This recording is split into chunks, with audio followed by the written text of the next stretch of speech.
जिस wave form के regular use से डेली, मतलब 2 टाइम जनरली पेशेंट को लगाना होता है, आधा घंटा सुबह में या आधा घंटा शाम में, तो उसके रेगुलर यूज से जो है उसका शुगर तो कंट्रोल होगा ही होगा, और जो उसके डैमेज हुआ है बीटा सेल्स, वो डैमेज भी रिपेयर होता रहेगा। अमूमन क्या होता है जब हम दवाइयों की बात करते हैं तो दवाइयों से क्या होता है कि शुगर तो कंट्रोल हो जाता है, मगर जो डैमेज हुए में बीटा सेल्स है, टाइप 2 की बीमारी की बात कर रहा हूँ मैं यहाँ पे, डायबिटीज़ की, वो बीटा सेल्स कभी भी कंट्रोल नहीं, मतलब डैमेज रिपेयर नहीं हो पाता। जबकि हमारी इस मशीन का रेगुलर यूज से उसका बीटा सेल्स भी रिपेयर हो जाएंगे जो डैमेज हुआ है उन पे, प्लस जो है शुगर तो control from the very first week या फर्स्ट डे से कह लीजिए आपकी शुगर कंट्रोल होनी शुरू हो जाएगी। और हम बताते भी हैं, जो हमारे पास पेशेंट्स क्लिनिक में आते हैं, हम उनका शुगर चेक करते हैं, मशीन लगाते हैं, फिर चेक करते हैं, तो नतीजा उनके सामने होता है कि 20 मिनट में किस हद तक जो उनकी शुगर थी कितनी कम हो गई, मतलब वो कम 20 मिनट में ही हो जाती है। और हम जनरल पेशेंट्स को ये बोलते हैं अगर उनका शुगर लेवल ज़्यादा हाई नहीं है, मतलब थोड़ा सा हाई है,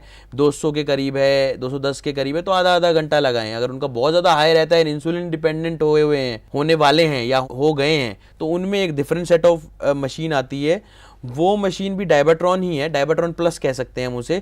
उसके अंदर क्या होता है कि तो न्यूरोपैथी जनरली उन लोगों को हो जाती है, तो उसमें भी इफेक्टिवनेस रहती है उसकी, जो शुगर से इंड्यूस न्यूरोपैथी है, सुनपन जिसे हम आमूमन अगर आम भाषा की मैं बात करूं, शुगर की वजह से जो सुनपन होता है उसको तो वो ठीक करते ही करती है, प्लस वो सुनपन के अलावा डायबिटीज़ को कंट्रोल करती है, प्लस उसका जो बीटा सेल्स में डीएक्टिवेटेड बीटा सेल्स हैं उनको दोबारा से एक्टिवेट करती है, ताकि वो अगर दोबारा से एक्टिवेट होने शुरू होंगे तो वो इंसुलिन सिक्रीट करने लगेंगे। यहाँ पे अब हम बात करें टाइप 1 की, तो वो डैमेज तो ठीक हुआ टाइप 2 के अंदर, और बीटा सेल्स जो डेड हो चुके थे या डीएक्टिवेटेड थे उनको रीएक्टिवेट करती है अपनी वेव से। डीप वेव इंसर्शन रहती है उसके अंदर, डीप वेव अंदर जाती हैं, बीटा सेल्स को जो काम नहीं कर रहे हैं उनको दोबारा से रिजुविनेट करने की कोशिश करती है। तो जैसे जैसे वो रिजुविनेट होते जाते हैं वैसे वैसे बॉडी में वो इंसुलिन बनाते जाते हैं, और आउटर इंसुलिन जो एक्सटर्नली हम ले रहे होते हैं उसका यूज़ करना धीरे धीरे हम पेशेंट को बोलते हैं आप कम करते चलिए, और अल्टीमेटली वो इंसुलिन भी छूट जाता है और वो नॉर्मल हो जाता है। तो इसलिए मैं तो सबको यही सलाह दूंगा, 10 साल से हम दे रहे हैं और कोई प्रोडक्ट अगर 10 सालों से मार्केट में है तो डेफिनेटली उसका अगर इफेक्ट नहीं होगा तो वो इतने लंबे समय तक मार्केट में सस्टेन भी नहीं कर सकता, या फिर पेशेंट्स को अगर रिजल्ट ही नहीं दे रहा तो उसका कोई फ़ायदा भी नहीं होगा।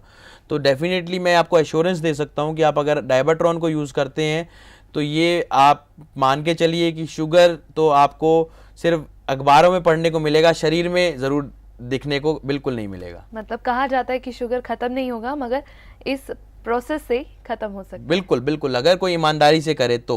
अगर ईमानदारी से ना करे और उसको बस काम चलाओ सरकार वाला काम करे तो डेफिनेटली फिर वो किसी से भी खत्म नहीं होगा। जी दर्शकों, जैसे कि डॉक्टर हिमांशु ने हमें बताया कि डायबिटीज का उपचार है वो भी डायबिट्रॉन से, तो अगर आपको भी डायबिट्रॉन चाहिए तो आप सीधा संपर्क कर सकते हैं हेल्थ मैक्स क्लिनिक से, जिनका नंबर लगातार आपकी स्क्रीन पर फ्लैश हो रहा है। डॉक्टर, जैसे कि अब हम बात कर रहे थे कि डायबिट्रॉन से इस चीज़ का हल किया जा सकता है, अब मैं आपसे जानना चाहूँगी कि डायबिटीज़ के बचाव के लिए क्या किया जा सकता है? देखिए, डायबिटीज़ के बचाव के लिए सबसे पहले तो अगर हम बात करें इनको रोगियों को प्री डायबिटिक स्टेज पे हैं तो पहले तो वो एक्सरसाइज करें, रेगुलर डाइट पे कंट्रोल करें, जैसे कि कार्बोहाइड्रेट कंटेंट्स अगर वो मीठा ज़्यादा लेते हैं या स्टार्च प्रोडक्ट्स लेते हैं, राइस हो गया या कार्बोहाइड्रेट प्रोडक्ट्स लेते हैं, तो उनको जो है रोका जाए, एक्सरसाइज की जाए, टाइम से खाना खाया जाए, समय पे खाना खाया जाए, एक रेगुलर जो है दिनचर्या बना लें या फिर डेली रिजीम जो है वो उस तरह का बना लें जिससे कि एक रेगुलरिटी मेंटेन हो जाए बॉडी के अंदर भी और वैसे भी डे टू डे एक्टिविटीज़ में भी। देखिए, एक्सरसाइज एक बहुत प्रमुख इसमें एक आप कह सकते हैं प्रिकॉशनरी मेजर है।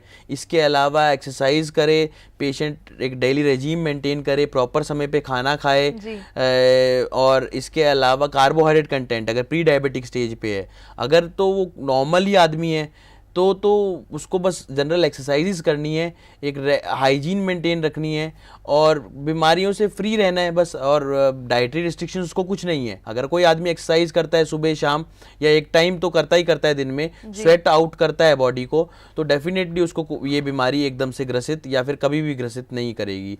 इसके अलावा अगर हम टिप्स की बात करें, जिनको प्री डायबिटिक की बात थी तो वो तो मैंने आपको बता ही दिया कि जनरल एक्सरसाइज करे, कार्बोहाइड्रेट कंटेंट कम ले और डेली रिजीम मेंटेन करे, हाइजीन मेंटेन करे, वो सब एक रिजीम को फॉलो कर सकते हैं। इसके अलावा अगर किसी को डायबिटीज़ हो गई है, अब क्या क्या प्रिकॉशन उन्हें लेने हैं, तो सबसे बड़ा प्रिकॉशन तो ये है कि कार्बोहाइड्रेट तो वो ले ही ना, इसके अलावा नीम हकीमों से फिर दोबारा, जैसे मैं हमेशा कहता हूँ, उनसे बचें जो क्लेम झूठे रहते हैं, उनसे बचें कि 10 दिन में शुगर कंट्रोल या ठीक हो जाती है या 20 दिन में शुगर ठीक हो जाती है।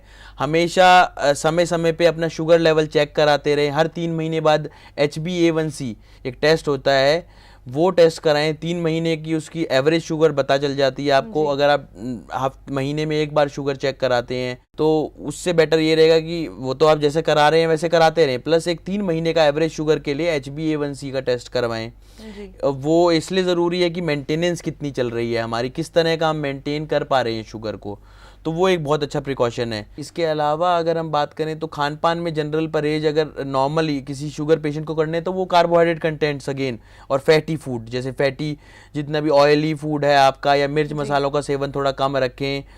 प्लस फ्रूट आइटम्स में भी जैसे कि ऑरेंजेस हो गए उनको अवॉइड करना है, उन्हें चीकू हो गया उनको अवॉइड करना है, पोमीग्रेनेट हो गया उसको अवॉइड करना है। तो ये कुछ चीज़ें हैं जिनको अवॉइड करना है। प्लस एक्सरसाइज तो मस्ट है ही है उनके लिए भी, और हर एक आदमी के लिए एज ए इंडिविजुअल अगर हम एक्सरसाइज करते हैं सही समय पे और लाइफ लॉन्ग करेंगे तो हम फिट रहेंगे। मैं ये नहीं कहता कि 60 साल का आदमी रनिंग करे बहुत तगड़ी, ब्रिस्क वॉक करे या नॉर्मल वॉक भी करे, अगर वो समर्थ है उसको करने में तो डेफिनेटली करे, क्योंकि एक्सरसाइज से बेस्ट तो कोई भी आप बॉडी को कुछ नहीं देंगे।